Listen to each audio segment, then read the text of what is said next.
जय हिंद स्टूडेंट्स। आज हम लोग आपकी कोर कोर्स बुक फ्लेमिंगो का चैप्टर 5 इंडिगो को वर्ड बाय वर्ड और लाइन बाय लाइन समझेंगे। ये लेसन हिस्टोरिकल इम्पोर्टेंस का है, इसलिए लेसन को पढ़ने से पहले इसका हिस्टोरिकल बैकग्राउंड भी जानना जरूरी है, तभी ये लेसन आपको बहुत अच्छे से समझ में आएगा। सबसे पहले the title of the lesson, Indigo.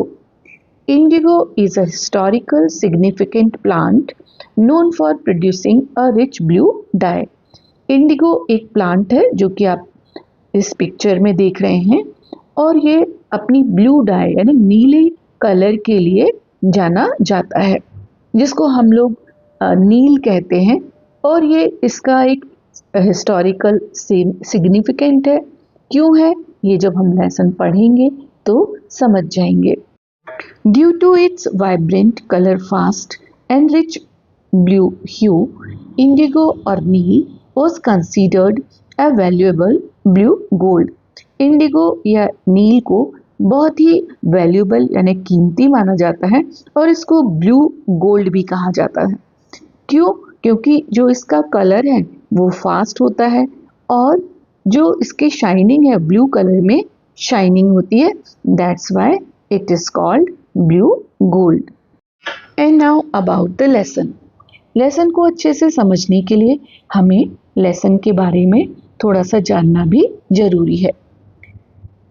In Champaran Bihar, Bihar India का एक स्टेट, ये आप मैप देख रहे हैं, ये ब्रिटिश इंडिया का है, यानी जब इंडिया भारत अंग्रेजों के अधीन था। तो भारत के एक स्टेट बिहार में चंपारण में Indian farmers were forced by British landlords. और ये इंसिडेंट कब की है? 1917 की, जब भारतीय फार्मर्स को ब्रिटिश लैंडलॉर्ड यानी ब्रिटिश जमींदारों के द्वारा, जो लैंड के ओनर्स थे उनके द्वारा ये फोर्सफुली कहा जाता था कि वो अपनी ज़मीन पर इंडिगो की खेती करेंगे। और एक सिस्टम के अंतर्गत एक प्रथा थी जिसे कहते थे तीन काठिया। और अब तीन कठिया वर्ड को भी समझ लेते हैं। The term teen kathiya literally translates to 3 katthas, where a kattha is a smaller land measurement unit with a larger unit called a bigha. जो तीन कठिया वर्ड है वो 2 वर्ड से मिलकर बना है। तीन मीन्स 3 कठियाज। कठिया एक यूनिट है जमीन नापने की, लैंड मेजरमेंट की, और एक ये छोटी यूनिट होती है और इसकी बड़ी यूनिट क्या होती है? बीघा। तीन कठिया प्रणाली एक दमनकारी व्यवस्था थी। दमनकारी जिसमें कि जो चंपारण के किसान थे उन पर अत्याचार किए जाते थे, जिसमें चंपारण क्षेत्र के किसानों को उनकी भूमि के 3/20 हिस्से पर नील की खेती करने के लिए मजबूर किया जाता था कि वो अपनी ज़मीन के 3/20 हिस्से पर उनको कंपल्सरीली इंडिगो की खेती करना है। और अब चंपारण के बारे में जान लेते हैं। Champaran is a region in the state of Bihar in India. Previous slide में आप जान चुके हैं कि चंपारण बिहार स्टेट का ही एक रीजन यानी एक क्षेत्र है। नाउ डिवाइडेड इनटू 2 डिस्ट्रिक्ट, और अब ये 2 जिलों में विभाजित हो गया है, east Champaran and west Champaran, पूर्वी चंपारण और पश्चिमी Champaran. Rajkumar Shukla was a farmer from Champaran. Rajkumar Shukla Champaran के ही एक किसान थे and he informed Gandhi ji about the plight of farmers. उन्होंने गांधी जी को चंपारण के किसानों की प्लाइट यानी जो कंडीशन थी उसके बारे में बताया and requested him to come to Champaran, और उनसे निवेदन किया कि वो चंपारण आए। गांधी जी राजकुमार शुक्ला की रिक्वेस्ट पर चंपारण आते हैं और फिर भारतीय इतिहास में जो कुछ भी होता है वो हम इस लेसन में पढ़ेंगे। And now about the author indigo. Louis Fischer was born in Philadelphia. Indigo lesson के राइटर हैं लुइस फिशर, जिनका कि फिलाडेल्फिया में जन्म हुआ था। फिलाडेल्फिया अमेरिका के पेनसिल्वेनिया राज्य का एक सबसे बड़ा शहर है, तो वहां पर लुईस फिशर का जन्म हुआ। He served as a volunteer in the British Army between 1918 and 1920. उन्होंने ब्रिटिश आर्मी में अपनी सेवाएं दी, वॉलंटियर यानी बिना किसी सैलरी के। वो भी कब से कब तक? 1918 से 1920 के बीच में। Fisher made a career as a journalist and wrote for the New York Times, the Saturday Review and for European and Asian publication. इसके बाद में फिशर ने जर्नलिस्ट यानी पत्रकार की तरह काम किया, यानी वो पत्रकार बनी और उन्होंने New York times, Saturday review, Europe का अखबार और एशियन पब्लिकेशन के लिए पत्रकारिता का काम किया। He was also a member of the faculty at Princeton University. America में एक पुराना विश्वविद्यालय है प्रिंसटन यूनिवर्सिटी, वहाँ पर उन्होंने एक फैकल्टी की तरह काम किया। The following is an excerpt from his book the life of Mahatma Gandhi. जो लेसन हम लोग पढ़ने वाले हैं ये उनकी एक बुक है the life of Mahatma Gandhi, उसका एक्सर्प्ट यानी उसका एक अंश यानी पार्ट है। मीनिंग आप लोग साथ में लिखते जाएं। The book has been reviewed as one of the best book ever written on Gandhi by Times Educational Supplement. Times Educational Supplement के द्वारा इस किताब को, कौन सी किताब को? The life of Mahatma Gandhi को बेस्ट बुक, महात्मा गांधी के जीवन पर जो सर्वश्रेष्ठ किताब लिखी गई है उन किताबों में से ये किताब एक है। कौन सी बुक है ये? The life of Mahatma Gandhi, written by Louis Fischer. So let's start to read this beautiful and very important lesson. When I first visited Gandhi in 1942, यहाँ पर आए लेसन के राइटर लुईस फिशर हैं। वो कहते हैं कि जब मैं गांधी से 1942 में मिला एट हिज आश्रम इन सेवाग्राम। वो कहाँ पर मिले? गांधी जी के आश्रम सेवाग्राम में, इन सेंट्रल इंडिया। और सेवाग्राम कहाँ था? मध्य भारत में। और एक्चुअल में सेवाग्राम गुजरात में था, पर क्योंकि वो अमेरिकन थे तो जो वो पार्ट था वो किस में आता था? मध्य भारत में। ही सेड, ही कौन है यहाँ पर? गांधी जी। तो गांधी जी ने कहा, I will tell you how it happened that I decided to urge the departure of the British. तो गांधी जी ने लुईस फिशर को कहा कि अब मैं आपको बताता हूँ कि किस तरीके से मैंने ब्रिटिशर्स यानी अंग्रेजों के डिपार्चर यानी उनको वापस उनके देश भेजने का निर्णय लिया।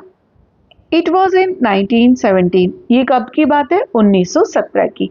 गांधी जी लुईस फिशर को बता रहे हैं, कब बता रहे हैं? 1942 में, कि वो कौन सी घटना थी जिससे कि ब्रिटिशर्स की वापसी हिंदुस्तान से तय हो गई थी। वो किस ईयर की बात थी? 1917 की। He had gone to the December 1916 annual convention of the Indian National Congress Party in Lucknow.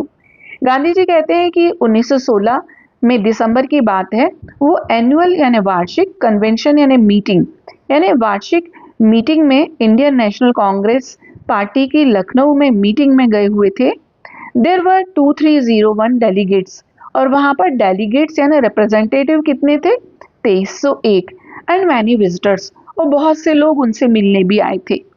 During the proceedings, बैठक की मीटिंग की कार्रवाइयों के दौरान, गांधी रिकाउंटेड, गांधी जी ने याद किया। क्यों याद किया? क्योंकि गांधी जी ये घटना 1942 में सुना रहे हैं और ये घटना कब की है? 1917 की। तो वो कुछ याद करते हुए बोले, a peasant came up to me looking like any other peasant in India. उस मीटिंग के दौरान एक किसान जो कि भारत के अन्य किसानों की तरह दिखाई दे रहा था मेरे पास आया। अन्य किसानों की तरह क्यों? ये आगे समझ में आएगा।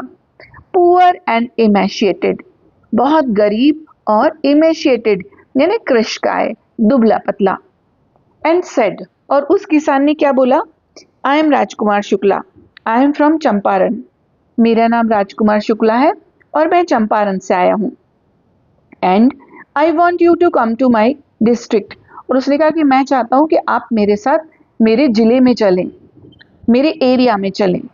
Gandhi had never heard of the place, Gandhi ने कभी चंपारण का नाम सुना ही नहीं था। It was in the foot hills of the towering Himalayas near the kingdom of Nepal. अब उसकी लोकेशन क्या थी चंपारण की, कि नेपाल राज्य के पास में जो हिमालय पर्वत श्रृंखला की पर्वत चोटियां, टावरिंग यानी शिखर हैं, उनके तराइयों में यानी उनके निचले हिस्से में ये चंपारण बसा हुआ था।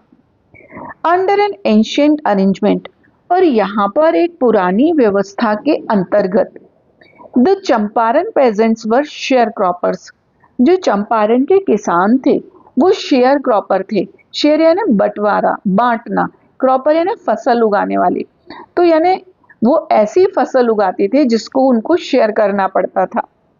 Rajkumar Shukla was one of them, और राजकुमार शुक्ला भी एक शेयर क्रॉपर था। ही वॉज इलिटरेट, वो अनपढ़ था, इलिटरेट यानी अनपढ़, बट रेजोल्यूट, लेकिन बहुत ही दृढ़ निश्चय था, वो कैरेक्टर का बड़ा फॉर्म था। ही हैड कम टू, और वो वहां पर क्यों आया था, the Congress session to complain about the injustice of the landlord system in Bihar. और राजकुमार शुक्ला कांग्रेस सेशन में शिकायत करने के लिए आया था। कंप्लेन किस चीज की, अबाउट द इनजस्टिस यानी उस अन्याय की जो कि लैंडलॉर्ड सिस्टम में बिहार में वहां के किसानों पर होता था। And somebody had probably said, और हो सकता है किसी ने राजकुमार शुक्ला को कहा हो, स्पीक टू गांधी, तुम ये बात गांधी से कहो। कौन सी, जो कि किसानों पर अन्याय होता था वो बात। Gandhi told Shukla he had an appointment in Kanpur and was also committed to go to the other part of India. Gandhi ने शुक्ला से कहा कि उनका कानपुर में एक अपॉइंटमेंट है, यानी उनकी एक मीटिंग है। कानपुर यानी कानपुर, जो ब्रिटिशर्स थे उनका एक्सेंट अलग था, तो वो अलग अलग जगह के नाम को अपने एक्सेंट में प्रोनाउंस करते थे, तो वो कानपुर को क्या बोलते थे, कानपुर। तो गांधी जी ने यही कहा कि उन्हें कानपुर जाना है, और इस तरह से इंडिया के और भी हिस्सों में उन्होंने वहां जाने का कमिटमेंट किया है, यानी वहां जाने के लिए अपनी हामी भर दी है। शुक्ला अकम्पनीड हिम एवरीवेयर, लेकिन शुक्ला भी फर्म था, बिल्कुल दृढ़ निश्चय था, जहां जहां गांधी जी जाते शुक्ला वहां चला जाता। Then Gandhi return to his ashram near Ahmedabad. इसके बाद गांधी जी अपने आश्रम यानी सेवाग्राम में आ गए, और सेवाग्राम कहाँ था, अहमदाबाद के पास।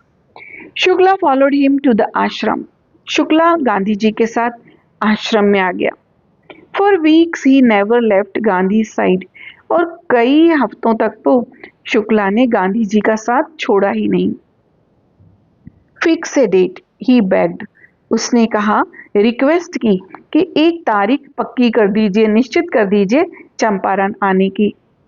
Impressed by the sharecropper's tenacity, Gandhi ji इस शेयर क्रॉपर की, ये हम जान चुके हैं कि राजकुमार शुक्ला एक पेजेंट यानी किसान था। कौन सा वाला किसान, शेयर क्रॉपर। तो वो उसकी टेनेसिटी यानी उसके डिटर्मिनेशन, उसके दृढ़ निश्चय से बड़े प्रभावित हुए।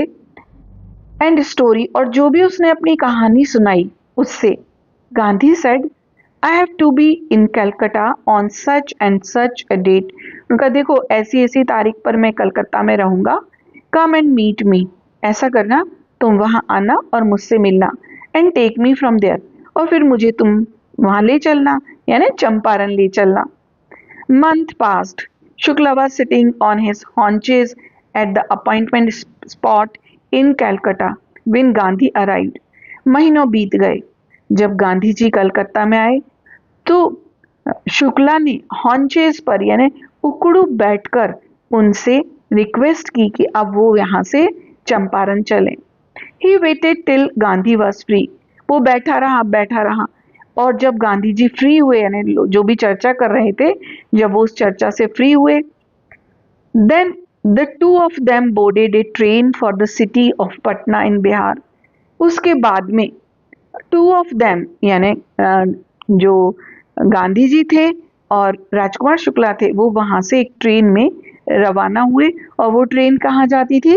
बिहार के पटना शहर में। There Shukla led him to the house of a lawyer named Rajendra Prasad. इसके बाद में शुक्ला गांधी जी को एक और वकील के घर लेके गया जिनका नाम था राजेंद्र प्रसाद। और ये राजेंद्र प्रसाद कौन थे? जो स्वतंत्र भारत के प्रथम राष्ट्रपति कहलाए या राष्ट्रपति बने। Who later became president of the Congress Party and of India. Rajendra Prasad was out of town। उस समय राजेंद्र प्रसाद टाउन यानी क्योंकि ये लोग पटना गए थे तो पटना से बाहर थे। But the servants knew Shukla as a poor yeoman who pestered their master to help the indigo sharecroppers। और जो राजेंद्र प्रसाद के यहाँ के नौकर चाकर थे वो ये समझते थे कि राजकुमार शुक्ला एक पुअर योमैन यानी कि एक गरीब किसान है, जिसका कि योमैन किसको कहते हैं? एक ऐसा आदमी जो कि एक छोटे से भूभाग पर खेती करता है। तो वो उसको एक छोटा सा किसान समझते थे। Who pestered their master to help the indigo sharecroppers, जो कि अपने मालिक को इंडिगो शेयर क्रॉपर्स का साथ देकर उनको परेशान करता था। So they let him stay on the grounds with his companion। तो उन लोगों ने क्या कहा कि वो वहीं रुके और जो उसके साथ आए हैं उनको भी अपने पास बैठा ले, यानी गांधी जी को भी वो अपने पास बैठा ले और बाहर रुके। Gandhi whom they took to be another peasant। और राजेंद्र प्रसाद के जो नौकर चाकर थे उन्होंने सोचा कि गांधी जी भी कोई वो क्योंकि गांधी जी को पहचानते नहीं थे तो उन्होंने भी राजकुमार शुक्ला की तरह गांधी जी को एक किसान ही समझा। But Gandhi was not permitted to draw water from the well lest some drop from his bucket pollute the entire source। और गांधी जी को उनके कुएं से पानी खींचने की भी अनुमति नहीं दी गई क्योंकि उस समय छुआछूत का बोलबाला था और उन लोगों का सोचना था कि यदि कुछ बूंदें गिर गईं तो बाल्टी से निकल के तो पूरे के पूरे जो कुएं को यानी जो वाटर सोर्स क्या है कुआं उसको पोल्यूट कर देंगी, अपवित्र कर देंगी। How did they know that he was not an untouchable.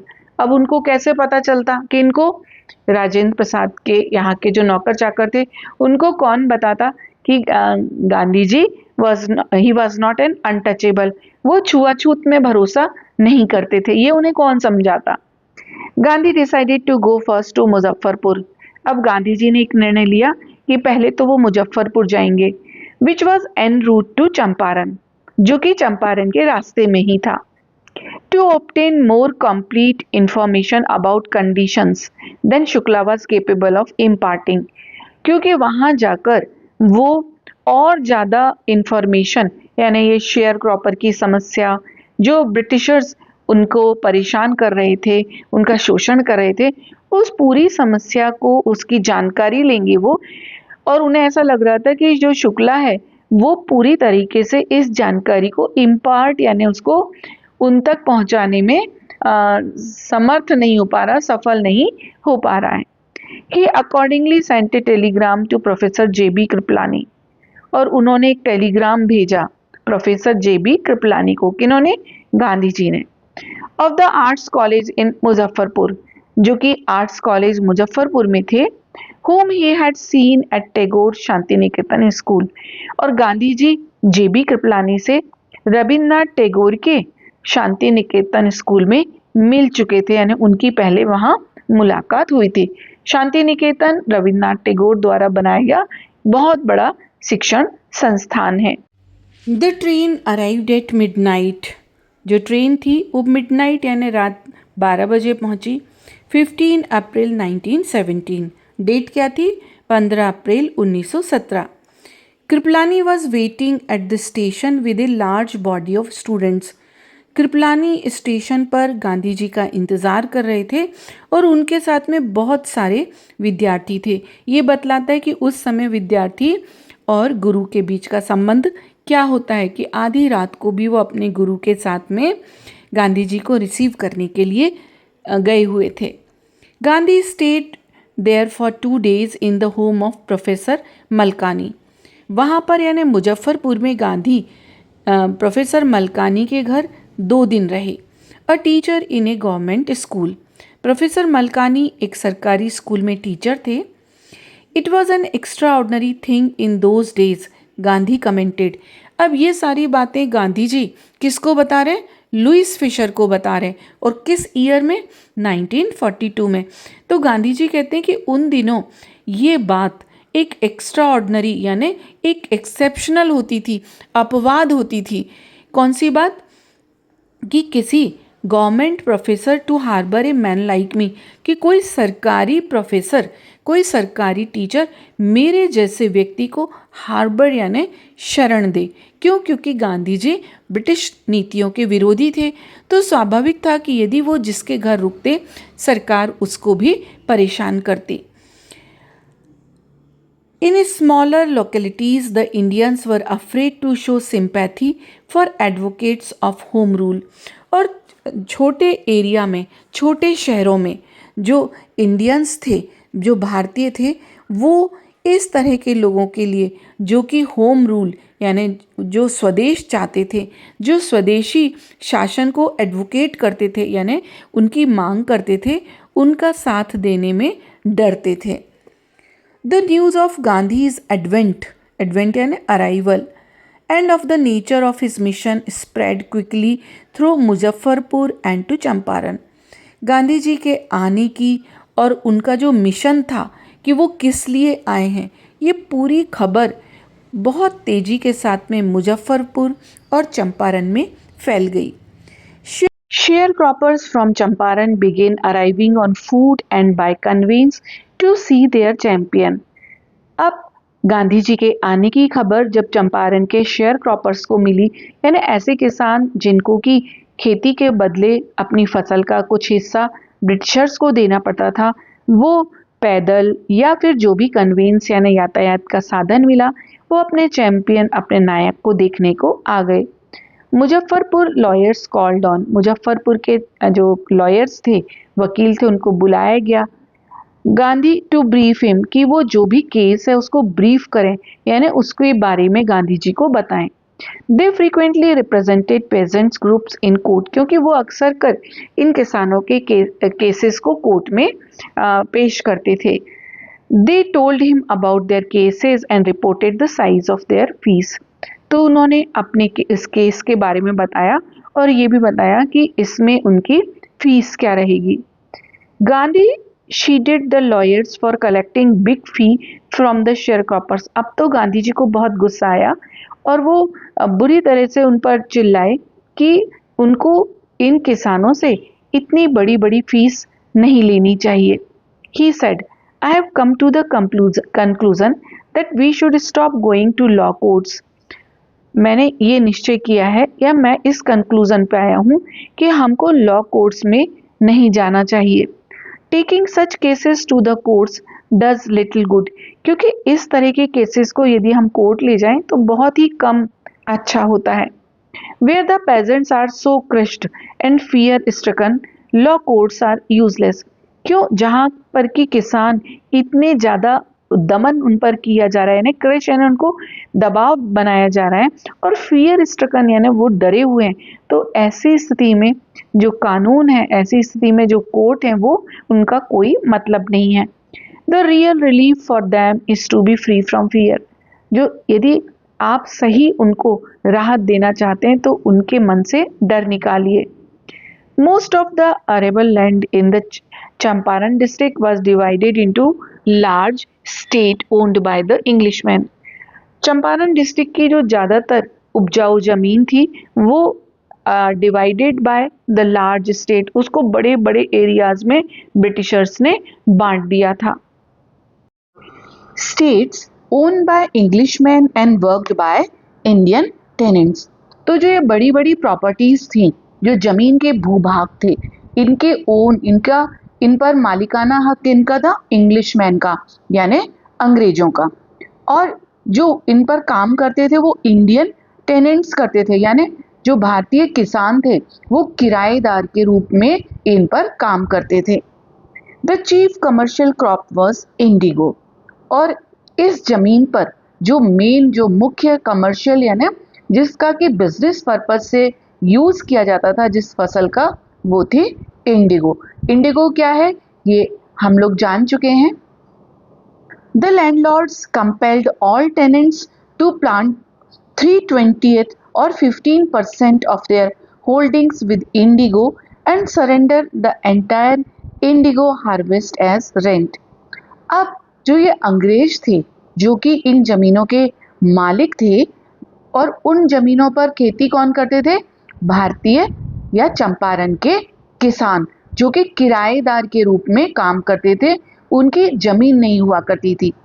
तो अंग्रेज उनको कंपेल यानी फोर्सफुली, उनको दबाव पूर्वक, दमन पूर्वक उनसे उनकी उस जमीन पर, उस जमीन के 3/20 भाग पर या 15% जो भी उनकी जमीन है उस पर वो कहते थे कि आप इंडिगो यानी नील की खेती करें। And surrender the entire indigo harvest as rent, और फिर जो फसल होगी नील की तो उसको किराए के रूप में, यानी जो 15% नील होगी जो टोटल उपज का, उसे किराए के रूप में उनको सरेंडर करना पड़ेगा, यानी बिना किसी कॉस्ट के अंग्रेज को, जो कि उस जमीन के मालिक है, उन्हें देना पड़ेगा। This was done by long term contract, और ये 1-2 साल की बात नहीं थी, ये बहुत लंबा कॉन्ट्रैक्ट था, यानी एक एग्रीमेंट था। Presently, the landlords learned that Germany had developed synthetic indigo। अब उस समय पर अंग्रेजों को पता चला कि जर्मनी एक देश है और उसने सिंथेटिक इंडिगो यानी नील, जो कि केमिकल बेस्ड यानी आर्टिफिशियल कृत्रिम नील बना लिया है, उसको विकसित कर लिया है। They thereupon obtained agreements from the sharecroppers to pay them compensation for being released from the 15% arrangement। अब अंग्रेजों ने क्या किया कि जो टेनेंट्स, जो किसान उस जमीन पर खेती करते थे और उसका नील की खेती का उनको कुछ भाग लौटाते थे किराए के रूप में, तो अंग्रेजों ने उन जो शेयर क्रॉपर्स था उनसे कहा कि यदि वो अपनी जमीन चाहते हैं उनको उससे वो आज़ाद कर देंगे, लेकिन इसके बदले उनको 15% यानी जो भी उस जमीन की कीमत होगी उसका 15% उनको हर्जाने के रूप में अंग्रेज मालिकों को देना पड़ेगा। The sharecropping arrangement was irksome to the peasants।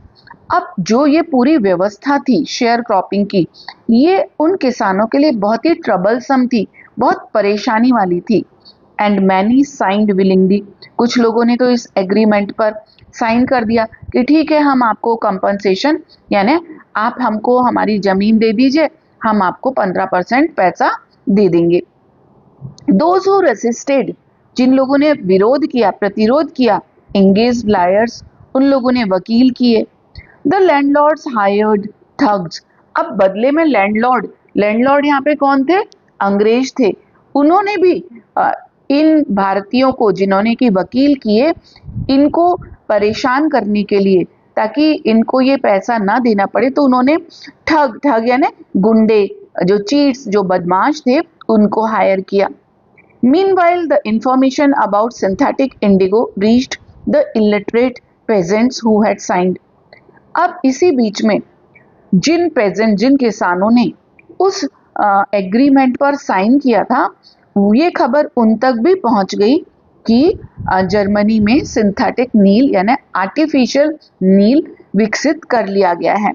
And they wanted their money back, तो जिन लोगों ने पैसा दे दिया था वो 15%, वो भी अब अपना पैसा वापस मांगने लगे।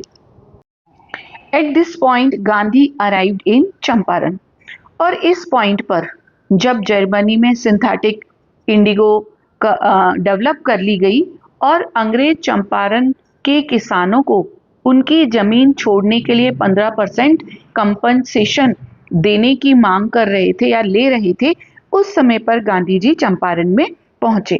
He began by trying to get the facts। अब उन्होंने सबसे पहले तो जो जरूरी इंफॉर्मेशन थी इस पूरी नील की खेती के बारे में, वो कलेक्ट करना शुरू किया। First he visited the secretary of the British landlords association.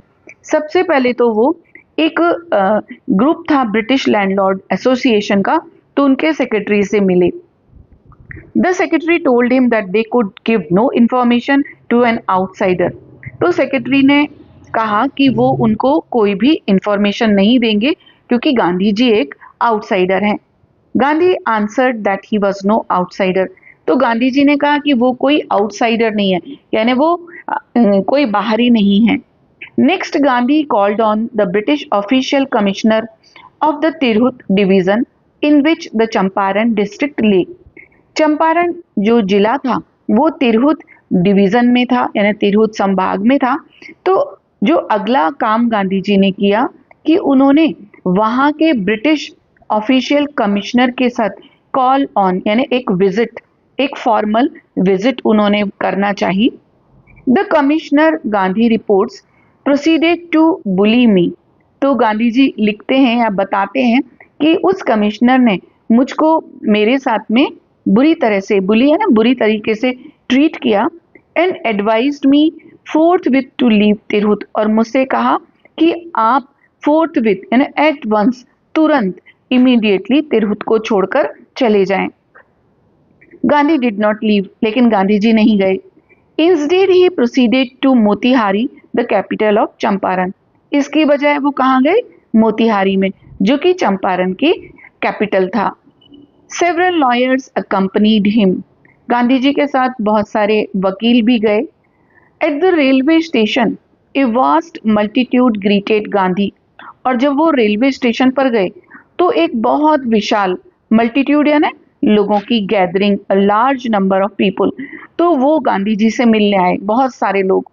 He went to a house and using it as headquarters continued his investigations. इसके बाद गांधी जी एक घर में गए और वो उन्होंने अपना हेडक्वार्टर यानी अपना ऑफिस बनाया, जहां पर वो लगातार इन्वेस्टिगेशंस यानी जांच पड़ताल, जानकारियां जुटाते रहे। A report came in that a peasant had been maltreated in a nearby village. तभी एक जानकारी आई कि पड़ोस के गांव में एक किसान के साथ maltreat यानी दुर्व्यवहार किया गया है। Gandhi decided to go and see. Gandhi ji ने तुरंत वहां जाने का निर्णय लिया। The next morning he started out on the back of an elephant. अगले दिन गांधी जी रवाना हुए, कहां पर? जहां पर कि अंग्रेजों ने उस किसान के साथ मालट्रीट किया था ना, दुर्व्यवहार किया था, और इसके लिए वो हाथी की बैक यानी उस पर बैठ कर गए। He had not proceeded far when the police superintendent's messenger overtook him. Gandhi ji ज्यादा दूर नहीं जा पाए, तभी एक पुलिस सुपरिंटेंडेंट के मैसेंजर ने यानी उनके संदेशवाहक ने उनको ओवरटुक किया, उनके आगे आकर खड़ा हो गया। And ordered him to return to town. और गांधी जी को ऑर्डर दिया कि आप यहाँ से लौट जाएं। और कैसे लौट जाएं? मैसेंजर जो गाड़ी लेके आया था उसने कहा कि आप इससे वापस लौट जाएं। गांधी कंप्लाइड। गांधी जी ने मान लिया। The messenger drove Gandhi home where he served him with an official notice to quit Champaran immediately. अब वो जो मैसेंजर था, पुलिस सुपरिंटेंडेंट का संदेशवाहक था, वो गांधी जी जहाँ ठहरे हुए थे वहां पर वो लेकर गया और वहां पर उसने एक ऑफिशियल नोटिस गांधी जी को दिया जिसमें लिखा था कि आप तुरंत चंपारण को क्विट यानी छोड़ दें। Gandhi signed a receipt for the notice and wrote on it that he would disobey the order. Gandhi ji ने उसकी जो रिसीट थी वो उसको दी साइन करके, और उस नोटिस पर लिखा कि वो इस आदेश को मानने से इनकार करते हैं, यानी इसको डिसओबे करते हैं। In consequence Gandhi received a summons to appear in court the next day. और इसके परिणाम स्वरूप क्या हुआ? गांधी जी को एक समन्स यानी एक कोर्ट का आदेश प्राप्त हुआ कि उनको अगले दिन कोर्ट में उपस्थित होना पड़ेगा। All night Gandhi remained awake. Gandhi ji पूरी रात जागते रहे। He telegraphed Rajendra Prasad to come from Bihar with influential friends. और उन्होंने राजेंद्र प्रसाद को टेलीग्राफ यानी उनको टेलीग्राफ्ड किया, उनको मैसेज भेजा कि वो तुरंत अपने कुछ जो प्रभावी और वकील हैं उनके साथ में वो आ जाएं बिहार से। राजेंद्र प्रसाद जो स्वतंत्र भारत के प्रथम राष्ट्रपति थे। ही सेंट इंस्ट्रक्शन टू द आश्रम, उन्होंने वहीं से अपने आश्रम जो कि उनका गुजरात में था वहां पर भी कुछ निर्देश भेजे। He wired a full report to the viceroy, और उन्होंने पूरी रिपोर्ट, क्योंकि पहले मोबाइल तो हुआ नहीं करते थे, तो टेलीग्राफ से पूरी रिपोर्ट वायसराय को भी भेजी। Morning found the town of Motihari black with pageants, जैसे ही मोतिहारी में सुबह हुई तो मोतिहारी का जो कस्बा था वो पूरा किसानों से जो कहना चाहिए ब्लैक हो गया। ब्लैक क्यों? क्योंकि जो किसान थे वो धूप में, कड़ी धूप में हार्डवर्क करने से उनकी स्किन भी टैन हो गई थी। तो पूरा का पूरा जो मोतिहारी था वो किसानों के जो स्किन कलर काला था उससे भर गया था। They did not know Gandhi's record in south Africa, हालांकि उन लोगों को ये नहीं पता था कि गांधी जी ने साउथ अफ्रीका में क्या किया था। They had merely heard that a mahatma who wanted to help them was in trouble with the authorities, वो लोग केवल इतना जानते थे कि एक महात्मा है जो कि उनकी मदद करना चाहता है और आज वो ब्रिटेन यानी अंग्रेज सरकार के जो अधिकारी हैं उसके कारण परेशान है। Their spontaneous demonstration in thousands around the courthouse was the beginning of their liberation from the fear of the British. अब उनका ये जो स्पॉन्टेनियस यानी वॉलेंटरीली यानी अपने आप से, उनसे किसी ने नहीं कहा था कि आप इस तरह से इकट्ठे होइए, और ये कोर्ट हाउस के चारों तरफ उनका डेमोन्स्ट्रेशन यानी ये जो उनका प्रोटेस्ट था, उनका विरोध था, और वो कितने थे? हजारों की संख्या में थे। ये शुरुआत थी अंग्रेज शासन के भय से मुक्ति पाने की। The official felt powerless without Gandhi's cooperation, जो अंग्रेज अधिकारी थे वो बेचारे, उनको ऐसा लगा कि अब तो उनमें कोई ताकत ही नहीं रह गई है यदि गांधी जी उनको कॉपरेट नहीं करेंगे तो। He help them regulate the crowd, Gandhi ji ने इस पूरी क्राउड को यानी जो पेजेंट थे, जो किसान थे, उस पूरी भीड़ को रेगुलेट किया यानी उनको एक अनुशासन में लाए। He was polite and friendly, Gandhi ji ने उनसे बहुत ही विनम्रता और मित्रतावत बात की।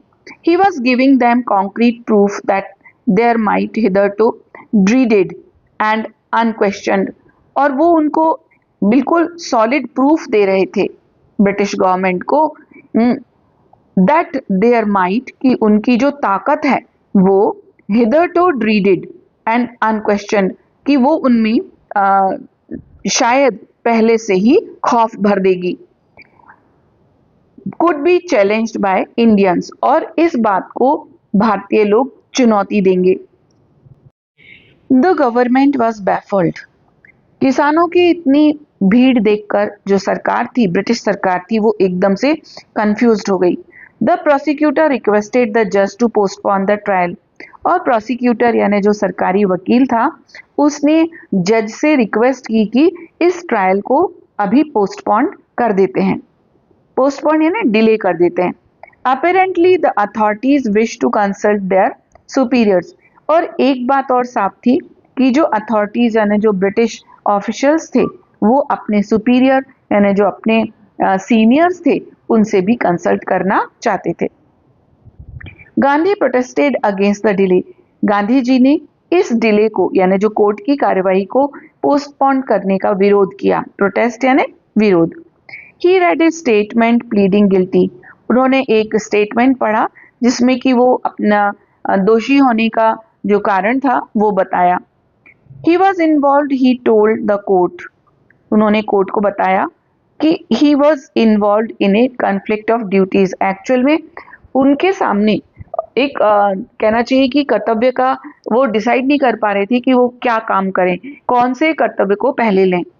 On the one hand not to set a bad example as a lawbreaker, क्योंकि उनको जो पुलिस सुप्रिंटेंडेंट ने के मैसेंजर ने एक नोटिस दिया था और उन्होंने उस नोटिस को डिसोबे कर दिया था, तो वो एक तरफ तो ये था कि वो लॉ ब्रेक करके यानी कानून तोड़कर कोई बुरा उदाहरण प्रस्तुत नहीं करना चाहते थे, ऑन द अदर हैंड दूसरी तरफ to render the humanitarian and national service, और वो मानवता का और देश के प्रति अपने कर्तव्य को भी पूरा करना चाहते थे। For which he had come, और इसी के लिए वो यहाँ पर आए हैं। कहाँ से? सेवाश्रम से और साउथ अफ्रीका से। He disregarded the order to leave, उन्होंने जो चंपारण छोड़ के जाने के ऑर्डर को मानने से इनकार कर दिया। Not for want of respect for lawful authorities but in obedience to the higher law of our being the voice of conscious. उन्होंने कहा कि मैंने जो हमारे जो कानून के विशेषज्ञ हैं या जो अधिकारी हैं, मैं उनके सम्मान के लिए मैंने ऐसा नहीं किया, बल्कि मैंने एक और जो सुपीरियर कोर्ट है, जो कि हमारी अंतरात्मा की आवाज है, मैंने उस आवाज को सुना और मैंने क्या किया? मैंने ह्यूमैनिटी और नेशनल सर्विस को चुना। He asked the penalty due, और उन्होंने कहा कि मुझे यदि कोई जुर्माना भरना है तो आप बता दीजिए। The magistrate announced that he would pronounce sentence after a 2-hour recess. अब मजिस्ट्रेट यानी जो वो जज था, उसने कहा कि वो 2 घंटे बाद में, अभी 2 घंटे का रिसेस होगा, उसके बाद ही वो गांधी जी पर जो उन्होंने डिसोबे किया है उसकी सजा सुनाएंगे। And asked Gandhi to furnish bail for those 120 minutes, और गांधी जी से कहा कि आप ये जो 2 घंटे का समय यानी 120 मिनट है, इसके लिए आप जमानत ले लें क्योंकि आप दोषी हैं। गांधी रिफ्यूज्ड, गांधी जी ने मना कर दिया। द जज रिलीज्ड हिम विदाउट बेल, और जज ने फिर बिना जमानत के ही उनको छोड़ दिया। व्हेन द कोर्ट रिकन्वीन्ड, जब कोर्ट 2 घंटे बाद फिर से शुरू हुआ, द जज said he would not deliver the judgment for several days, तो जज ने कहा कि अब वो कई दिन तक अभी इस मामले पर कोई भी जजमेंट नहीं देंगे। Meanwhile he allowed Gandhi to remain at liberty, और गांधी जी को भी आजाद कर दिया, यानी बिना किसी पेनल्टी के, बिना किसी सजा के गांधी जी को आजाद कर दिया। राजेंद्र प्रसाद, बृजकिशोर बाबू, मौलाना मजहरुल हक and several other prominent lawyers had arrived from Bihar. इसी बीच में राजेंद्र प्रसाद, बृजकिशोर बाबू, मौलाना मजहरुल हक और दूसरे प्रोमिनेंट यानी बहुत ही इंपॉर्टेंट एंड फेमस जो लॉयर्स यानी वकील थे, वो भी बिहार से आ गए। They conferred with Gandhi, conferred with मतलब डिस्कस्ड, उन्होंने गांधी जी से चर्चा की। What would they do if he was sentenced to prison? Gandhi asked. अब गांधी जी ने इन सभी लॉयर्स से पूछा कि यदि अंग्रेज सरकार उनको जेल की सजा दे देती, इनको गांधी जी को, तो वो लोग क्या करते? Why the senior lawyer replied. अब जो ये जो सब सीनियर लॉयर्स थे, उन्होंने कहा they had come to advise him and help him. Actually में वो बिहार से उनको एडवाइस करने और उनकी मदद करने आए हैं। If he went to jail there would be nobody to advice, और यदि गांधी जी जेल चले जाते तो उनको फिर वो किसको एडवाइस करते? And they would go home, तो वो लोग भी वापस लौट जाते। What about the injustice to the sharecroppers? Gandhi demanded, तो गांधी जी ने कहा आप लोग वापस चले जाते तो जो शेयर क्रॉपर्स थे यानी जो चंपारण के किसान थे, जो कि अंग्रेजों को अपनी फसल का शेयर देते थे, और उनके साथ जो अन्याय हो रहा है उसका क्या होता? The lawyers withdrew to consult, अब सभी वकीलों ने आपस में सलाह मशवरा किया। Rajendra Prasad recorded the upshot of their consultation, और राजेंद्र प्रसाद ने जितना भी सलाह मशवरा हुआ उस सब का कंक्लूजन रिकॉर्ड यानी लिखा। दे थॉट अमंग देमसेल्व्स, उन लोगों ने, जो सारे वकील थे, उन्होंने आपस में ये चर्चा की that Gandhi was totally a stranger and yet he was prepared to go to prison for the sake of the peasants, कि गांधी तो इस एरिया के लिए टोटली, गांधी जी के लिए तो ये एरिया टोटली एक अजनबी वाला एरिया है, फिर भी वो किसानों की हितों के लिए जेल जाने को तैयार हैं। If they on the other hand being not only resident of the adjoining districts, और एक वो लोग हैं जो कि चंपारण के एडजॉइनिंग यानी आसपास के जो और जिले हैं उसके वो लोग निवासी हैं, but also those who claim to have served these peasants, और बल्कि इनमें से कुछ लोग तो उनके केस भी लड़ते हैं। Should go home, it would B shameful desertion. और ऐसी स्थिति में कि गांधी जी उनके लिए जेल जाने तैयार हैं और ये वकील जो उनका केस लड़ते हैं वो गांधी जी के जेल जाने पर वापस चले जाएंगे, ये स्थिति बहुत ही शर्मनाक होगी। They accordingly went back to Gandhi. अब उन लोगों ने ये पूरा डिस्कशन किया, इसके बाद वो गांधी जी के पास गए and told him they were ready to follow him into jail, कि वो भी गांधी जी के साथ जेल जाने तैयार हैं। The battle of Champaran is won, he exclaimed. He कौन? गांधी जी ने कहा, समझ लीजिए चंपारण की लड़ाई हम जीत चुके हैं। क्यों? क्योंकि हम डर को जीत चुके हैं। अब हमने फियर से मुक्ति पा ली है, तो चंपारण की लड़ाई हम जीत चुके हैं। Then he took a piece of paper and divided the group into pairs and put down the order in which each pair was to court arrest. इसके बाद में ही किसके लिए आया है? गांधी जी के लिए। उन्होंने कागज का एक टुकड़ा लिया और उन्होंने क्या किया कि पूरे ग्रुप को पेयर में यानी दो दो का जोड़ा बना दिया और इसके बाद में एक कागज पर वो ऑर्डर लिख दिया, एक क्रम लिख दिया कि एक एक जोड़ा, एक एक पेयर कोर्ट जाएगा और अपनी गिरफ्तारी देगा। ये क्रम उन्होंने जोड़े बनाकर उनको कागज पर लिखकर दे दिया। Several days later, Gandhi received a written communication from the magistrate informing him that the lieutenant governor of the province had ordered the case to be dropped. कई दिन बीत जाने के बाद में गांधी जी को एक रिटन कम्युनिकेशन यानी एक लिखित पत्र मिला। उन्होंने लिखित पत्र को रिसीव किया। वो कहाँ से मिला? From the magistrate. मजिस्ट्रेट ने उनको इन्फॉर्म किया कि उस प्रोविंस का जिसमें कि चंपारण था, पहले राज्य तो होते नहीं थे, अंग्रेजों के समय प्रोविंस होते थे, कि उस प्रोविंस के लेफ्टिनेंट गवर्नर ने इस केस को बंद करने का ऑर्डर दिया। कौन सा केस? जो गांधी जी ने ऑर्डर रिसीव ना करके डिसओबे किया था वो केस। अभी चंपारण का इंडिगो वाला केस का कुछ नहीं हुआ। जो गांधी जी ने जब गांधी जी ने डिसओबे किया था तो वो उन पर केस चला था, तो उन्होंने कहा कि अब हम इस केस को खत्म कर रहे हैं। Civil disobedience had tried. इस तरीके से जो सिविल डिसओबीडियंस है ना, सविनय अवज्ञा, डिसओबीडियंस अवज्ञा, इस तरह से उन्होंने जो आदेश की अवहेलना की, अवज्ञा की और उनकी जीत हुई। The first time in modern India, इस तरीके से पहली बार अंग्रेजों के किसी आदेश का अवहेलना करने पर उन्होंने उस केस को ड्रॉप कर दिया। ये था सिविल डिसओबीडियंस, तो उसकी जीत हुई। Gandhi and the lawyers now proceeded to conduct a far-flung inquiry into the grievances of the farmers.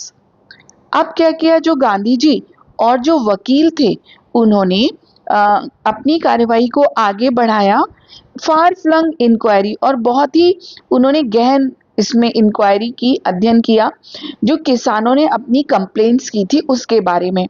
कौन से किसान? जो कि इंडिगो की खेती करते थे और अंग्रेजों ने उनको जब देखा कि जर्मनी ने आर्टिफिशियल इंडिगो बना लिया है तो उनसे कहा कि आप हमको 15% कंपनसेशन दें और ये जमीन छोड़ दें।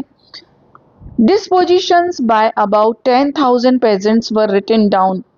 कम से कम 10,000 किसानों की गवाहियां लिखी गईं।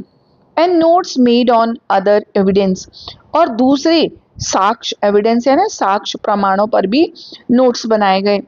डॉक्यूमेंट्स वर कलेक्टेड, जितने भी डॉक्यूमेंट्स थे वो इकट्ठे किए गए।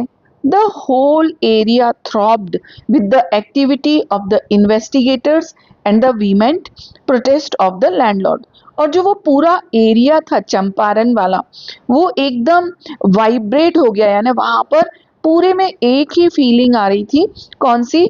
कि जो इन्वेस्टिगेटर हैं वो क्या कर रहे हैं, वो क्या एक्टिविटी कर रहे हैं, और जो लैंडलॉर्ड्स थे, जो ब्रिटिशर्स थे, जो अंग्रेज थे, क्योंकि वो लैंडलॉर्ड थे, तो वो भी गुस्से में विरोध कर रहे थे। ये जो सारे डाटा इकट्ठे हो रहे थे, सारा डॉक्यूमेंटेशन हो रहा था, इस पर उनको गुस्सा आ रहा था।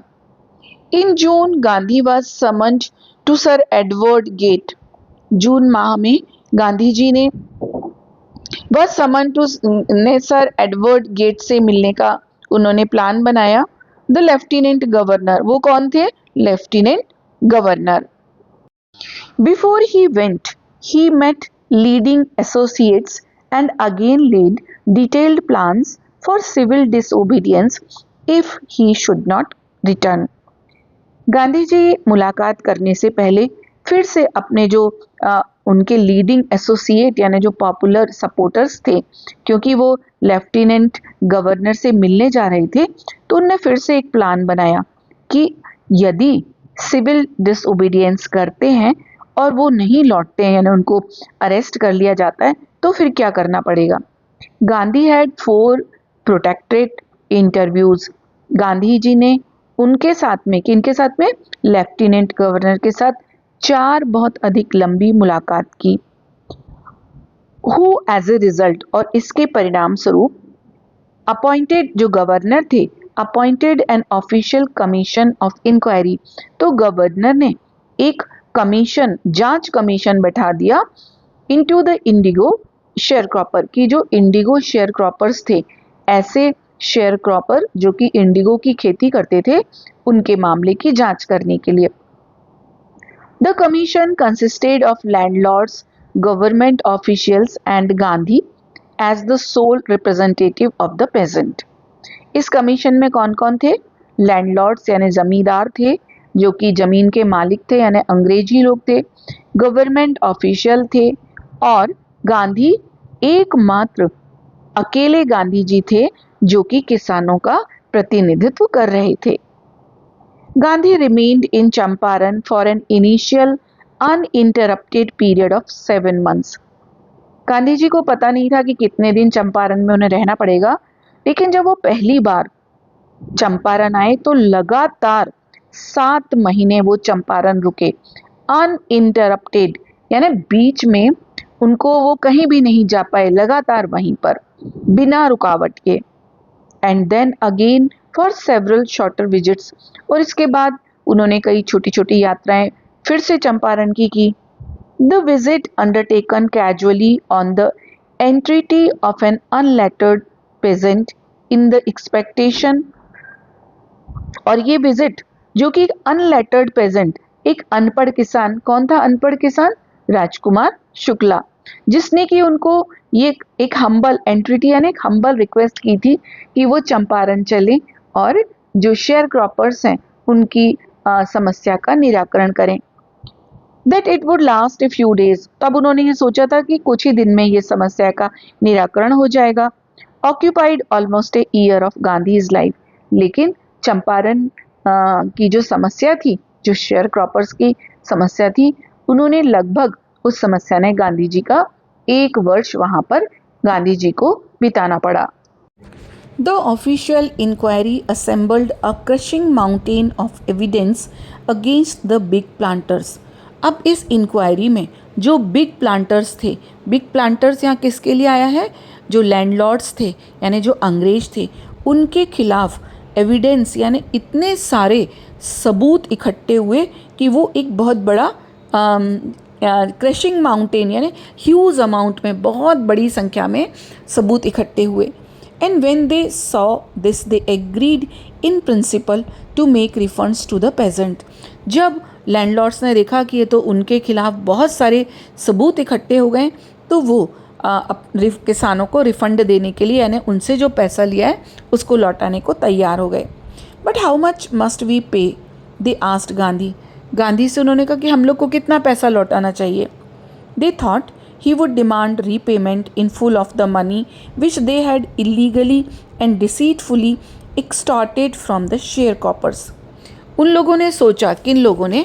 जो लैंडलॉर्ड्स थे, उन लोगों ने ये सोचा कि गांधी जी क्या बोलेंगे, कि वो ये बोलेंगे कि आप वो पूरा पैसा रीपे कीजिए। कौन सा पूरा? जो आपने इलीगली, गैर कानूनी ढंग से, डिसीटफुली, धोखे से और एक्सटॉर्टेड यानी ज़बरदस्ती शेयर क्रॉपर से वसूला है। ही आस्क्ड ओनली 50%, पर गांधी जी ने तो 50% मांगा। There he seemed adamant. Right reverend J.Z. Hawes, a British missionary in Champaran who observed the entire episode at close range.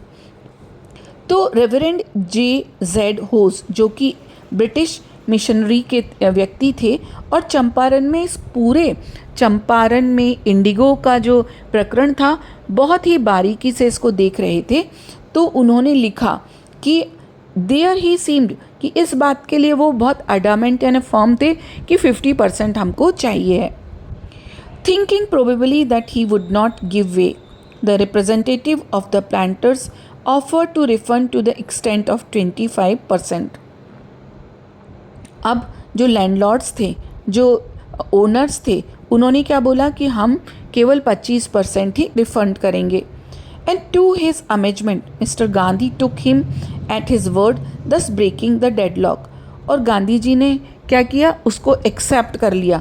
और इस तरीके से वो जो डेडलॉक था, डेडलॉक यानी जब कार्यवाही आगे ही नहीं बढ़ती, वो वहीं की वहीं रुकी, तो उन्होंने सोचा कि यदि वो इसको एक्सेप्ट नहीं करेंगे तो ये केस यहीं पर रुक जाएगा, तो उन्होंने उसको एक्सेप्ट कर लिया।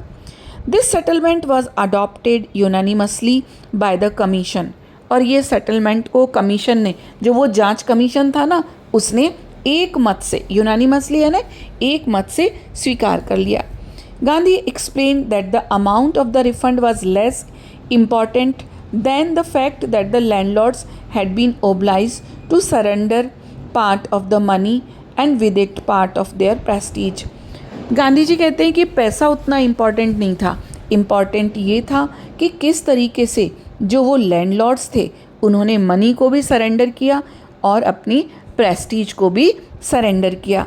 Therefore, as far as the peasants were concerned, the planters had behaved as lords above. और जहाँ तक कि पेजेंट्स का सवाल था, तो जो वो प्लांटर्स थे, जो वो लैंडलॉर्ड्स थे, उन्होंने क्या किया कि वो had behaved as lords above law, कि उन्होंने कानून के ऊपर जो उनका व्यवहार था वो अपने आप को कानून से ऊपर मान रहे थे। Now the peasant saw that he had rights. तो ये पेजेंट है किसान कौन? राजकुमार शुक्ला। तो उसने देखा कि अब उसके पास में राइट्स हैं यानी कुछ अधिकार हैं, एंड डिफेंडर्स और बचाव करने वाले भी हैं। ही लर्न करेज, और उसको अब साहस आया, उसमें अब हिम्मत आई। किसमें? ये चंपारण का जो इंडिगो वाला प्रकरण था उसमें जीत जाने के बाद में। इवेंट्स जस्टिफाइड गांधी पोजीशन, और जो भी घटनाएं हुई उन्होंने गांधी जी की पोजीशन को भी जस्टिफाई किया कि गांधी जी ने वहां जाकर क्या किया। Within a few years, the British planters abandoned their states. कुछ सालों के अंदर ही जो ब्रिटिश प्लांटर्स थे यानी जो लैंडलॉर्ड्स थे, जो इंडिगो की खेती के लिए कंपेल करते थे पेजेंट्स को, उन्होंने अपनी प्रॉपर्टी को अबेंडन कर दिया। अबेंडन यानी उसको गिव अप कर दिया, छोड़ दिया। विच रिवर्टेड टू द पेजेंट्स, और ये जो जमीन थी वो फिर से किसानों को मिल गई। इंडिगो शेयर क्रॉपिंग डिसअपीयर्ड, और इस तरह से इंडिगो शेयर क्रॉपिंग यानी जो इंडिगो की खेती के लिए पेजेंट्स को शेयर करना पड़ता था वो बात अब समाप्त हो गई। Gandhi never contented himself with large political और इकोनॉमिक सॉल्यूशंस। यहाँ पर गांधी जी की फिलॉसफी की चर्चा हो रही है कि गांधी जी कभी भी बहुत बड़ी राजनीतिक या आर्थिक ऐसे कोई समाधान की बात नहीं करते थे। He saw the cultural and social backwardness in the Champaran villages. उन्होंने चंपारण के गांवों में कल्चरल यानी वहाँ का सांस्कृतिक और सामाजिक जो पिछड़ापन था उसको देखा, and wanted to do something about it immediately. और वो चाहते थे कि उस पिछड़ेपन को दूर करने के लिए तत्काल ही कुछ किया जाए। He appealed for teachers. उन्होंने टीचर्स से रिक्वेस्ट किया। Mahadev Desai and Narhari Pareek, two young men who had just joined Gandhi as disciples. Mahadev Desai और नरहरि पारिक जो कि दो नौजवान युवक थे और वो अभी अभी गांधी जी के फॉलोअर बने थे। एंड देयर वाइव्स, और उनकी पत्नियों ने भी वॉलेंटियर्ड फॉर द वर्क। इस पिछड़ेपन को दूर करने के लिए स्वैच्छिक रूप से काम करना शुरू कर दिया। Several more came from Bombay, Pune and other distant part of the land. अब तो पूना से, बॉम्बे से और अलग अलग इलाकों से बहुत सारे लोग काम करने के लिए आगे आए। Devdas Gandhi जी's youngest son arrived from the ashram. Gandhi ji का सबसे छोटा बेटा देवदास भी आश्रम से आ गया। So did Mrs. गांधी, और मिसेस गांधी यानी कस्तूरबाई भी आ गई। प्राइमरी स्कूल्स वर ओपनड इन 6 विलेजेस। चंपारण के आसपास के 6 गांवों में प्राइमरी स्कूल खोले गए। Kasturbai taught the ashram rules on personal cleanliness and community sanitation. Kasturba Gandhi ने आश्रम के नियमों को यहाँ पर भी सिखाया कि कैसे प्रत्येक व्यक्ति को अपने आप को स्वच्छ रखना चाहिए और सामूहिक साफ सफाई यानी गांव में कैसे सफाई रखना चाहिए। हेल्थ कंडीशंस वर मिजरेबल। चंपारण डिस्ट्रिक्ट में जो हेल्थ कंडीशंस थी, लोगों की स्वास्थ्य की स्थिति थी, वो भी बड़ी मिजरेबल यानी दयनीय थी। Gandhi got a doctor to volunteer his service for 6 month. Gandhi ji को एक डॉक्टर मिले जिन्होंने कि 6 महीने तक स्वैच्छिक रूप से यानी बिना पैसे के वहां पर सेवा देने का वादा किया। 3 मेडिसिन्स वर अवेलेबल। 3 दवाइयां वहां उपलब्ध थी, castor oil, quinine and sulphur ointment. Ointment यानी मलहम। Anybody who showed a coated tongue was given a dose of castor oil. जिस किसी भी व्यक्ति को टंग में या उसके मुंह में कोई प्रॉब्लम होती थी तो उसको कैस्टर ऑयल की एक खुराक दे दी जाती थी। Anybody with malaria fever received quinine plus castor oil. और यदि किसी को मलेरिया बुखार होता था तो उसको कुनेन और कैस्टर ऑयल दे दिया जाता था। Anybody with skin eruptions received ointment plus castor oil. और यदि किसी व्यक्ति को स्किन एरप्शंस यानी स्किन पर कोई दाद, फोड़ा, खुजली इस तरह का कुछ हो तो उसको वो जो सल्फर ऑइंटमेंट और उसके साथ में कैस्टर ऑयल दे देते थे। Gandhi notice the filthy state of women's clothes. Gandhi ji ने ये ध्यान देखा कि वहाँ की महिलाओं के कपड़े भी बहुत गंदे हैं। He asked Kasturbai to talk to them about it. उन्होंने कस्तूरबा गांधी से कहा कि वो महिलाओं से इस बारे में बात करें। One woman took Kasturbai into her hut and said, तो एक महिला कस्तूरबाई को अपनी झोपड़ी में ले गई और कहा, look there is no box और cupboard here for clothes.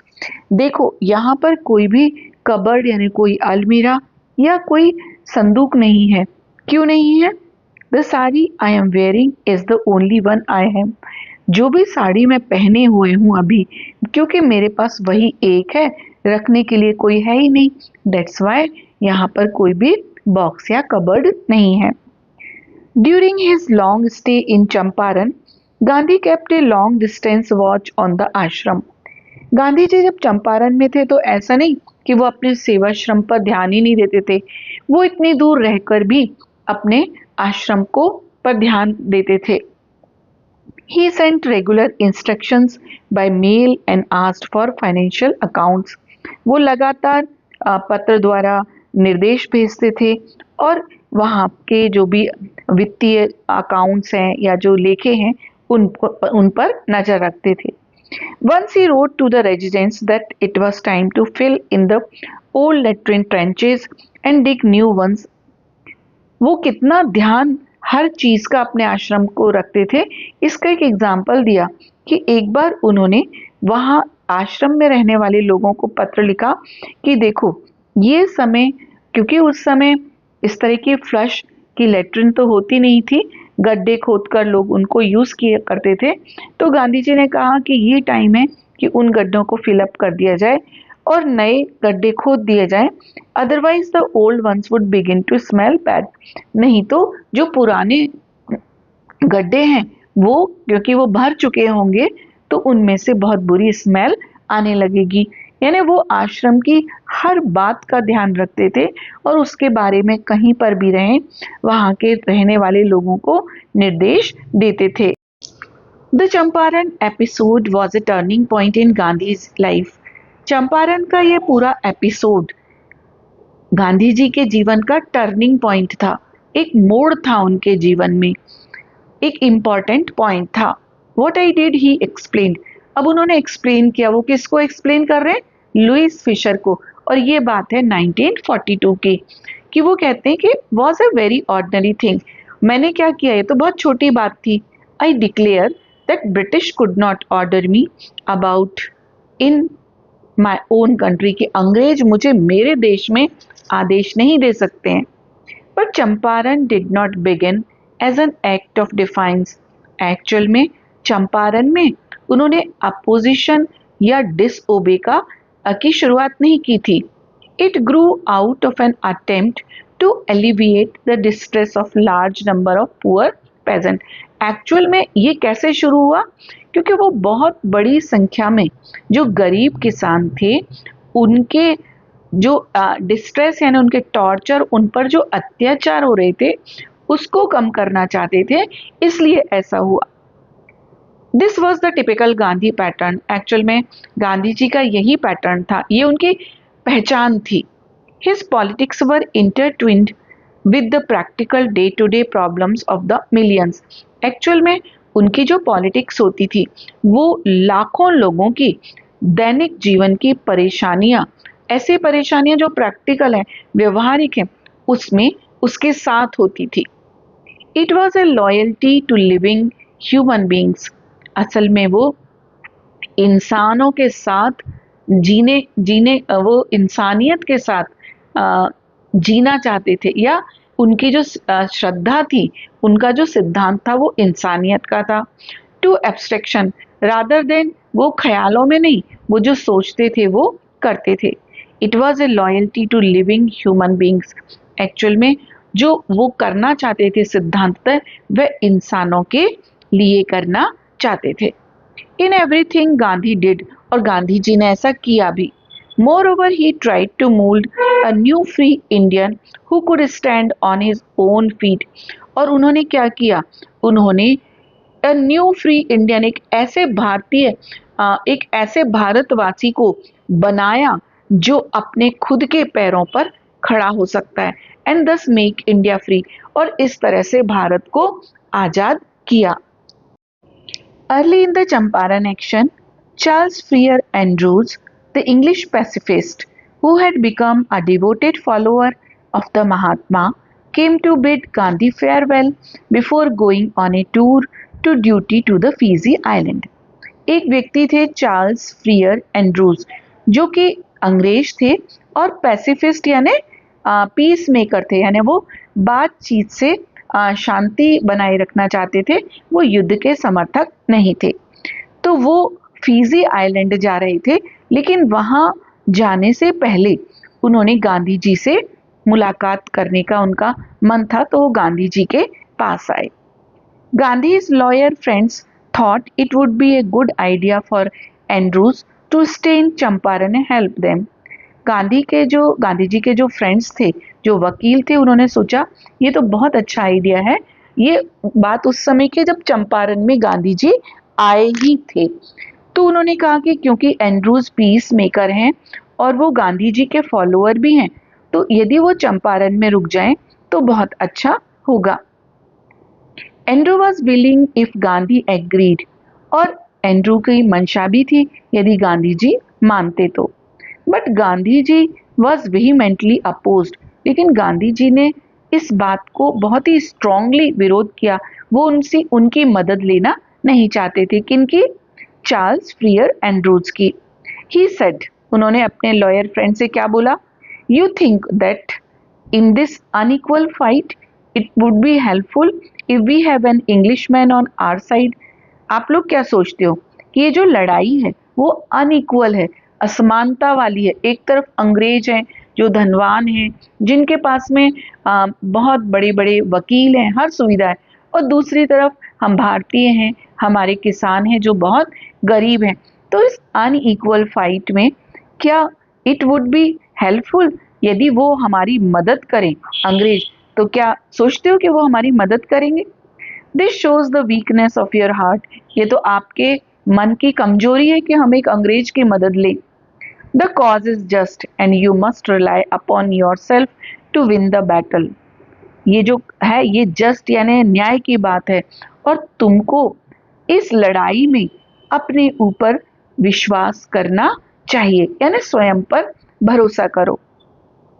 You should not seek a prop in mister Andrews, आप मिस्टर एंड्रूज में अपना सहारा ना ढूंढें, because he happens to be an Englishman, कुछ भी हो वो अंग्रेज है।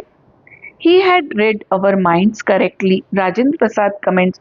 जब राजेंद्र प्रसाद ने ये बात सुनी तो उन्होंने कहा कि गांधी जी ने हमारे जो मन मस्तिष्क को बहुत अच्छे से पढ़ लिया है। And we had no reply, और अब हमारे पास कोई जवाब नहीं है। Gandhi in this way taught us a lesson in self reliance, और इस तरह से गांधी जी ने हमको अपने ऊपर भरोसा करने का सबक सिखाया है। Self-reliance, Indian independence, and help to sharecroppers were all bound together.